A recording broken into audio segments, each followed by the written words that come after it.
खुलुमबाय नोंथांमोनखौ बयखौ बरायबाय दिनै 15 मे 2023 बाराया जाबाय समबार फैदो दिननि खौरांफोरखौ बेखेवनोसै। मोनसे दुखुनांथाव खौरां सफैदों।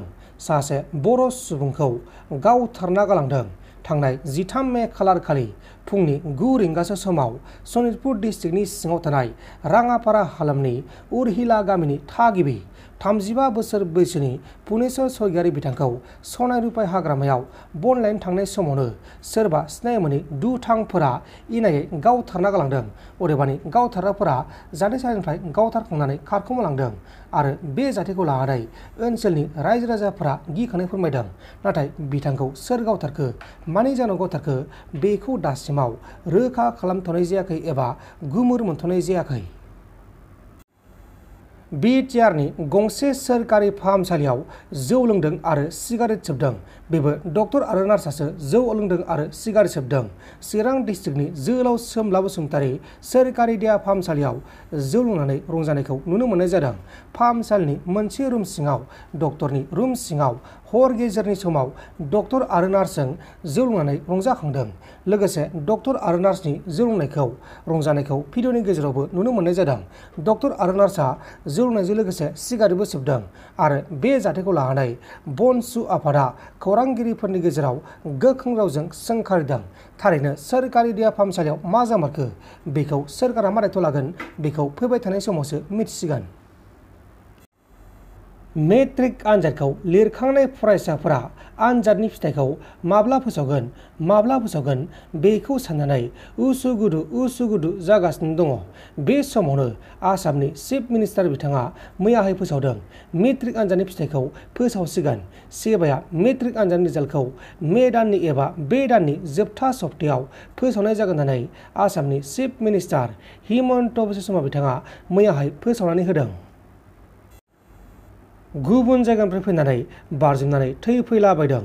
गुवाहाटी नोगोरमानि साखाथियावनो थानाय सरायघाट दालांनिफ्राय मैया सासे सिनाय मोनै सुबुङा बबेबा जायगानिफ्राय फैनानै हरखाबै फैनानै बारजुमनानै गावनि जिउखौ गावनो फोजोबदों।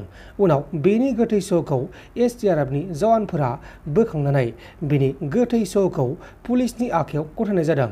नाथाय थैनाय सुबुङा सोरमोन, बबेनिमोन बेखौ दासिमाव रोखा खालामथ'नाय जायाखै। बे समाव बे जाथायनि सायाव आसाम पुलिसआ गावसोरनि खामानिखौ मावगासिनो दङ। स्करपिय' गारियाव हारसिंनो अर खामलाबायदों। डिब्रुगड़ डिस्ट्रिक्टनि सिङाव थानाय मानकटा लामायाव गंसे खारबाय थानाय स्करपिय' गारिया हरखाबै हारसिंनो अर खामनायाव स्करपिय' गारिया सिलिंखार आरो थेर बेथेर जादों आरो गारि सिङाव थानाय मानसिफोरखौ खुनुरुखुमै रैखा खालामनो हादों। नाथाय गारियाव हारसिंनो माबोरै अरा खामखो बेखौ दासिमाव मिथिनो मोननाय जायाखै। जोंनि बे हादोरनि गुबुन गुबुन रायजोफोराव बिस गोनां नंखाय जौ लोंनानै गोबां सुबुङा थैगासिनो दङ। बेबायदिनो तामिलनाडु रायजोनि सिङाव थानाय माराक्कानामावबो सन्देह गोनां नंखाय जौ लोंनानै 3 सुबुङा जिउ गोमादों आरो बे जौ लोंनानै गुबुन 60 सुबुंखौ फाहामसालियाव थिसननांगौ जादों। थैनायफोरनि मुङा जाबाय सुरेश, शंकर आरो रानिफेल। लोगोसे फाहामथाय लाजाबाय थानायफोरा थैहां थासारियाव एबा गाज्रि थासारियाव फाहामसालियाव फाहामथाय लाजागासिनो दं होननानै मिथिनो मोननाय जादों। मोनसे गिख्रंथाव लामानि जाब्रबथाय जादों। बे गिख्रंथाव लामानि जाब्रबथायाव सासे आइजोआ जायगायावनो जिउ गोमानायजों लोगोसे गुबुन 6 सुबुङा थैहां थासारियाव फाहामसालियाव फाहामथाय लाजानांगौ जादों। महाराष्ट्र रायजोनि बारलारपुर गामियाव हाबानि बाजुलियाव थांबाय थानाय गंसे बास गारिया हरखाबै गोथौ हाखराव गोलैलांनानै सासे आइजोआ जायगायावनो जिउ गोमानायजों लोगोसे गुबुन 24 सुबुङा गोब्राब जोखोम जादों। 24 सुबुंनि गेजेराव 6 सुबुङा बांसिनै जोखोम जादों। थैनाय आइजोनि मुङा जाबाय सुन्दा माधबी। बे समाव जोखोम जानायफोरखौ फाहामसालियाव फाहामथायगासिनो दङ आरो बे बास गारियाव गासै 6 सुबुंफोरा दावबायगासिनो दंमोन।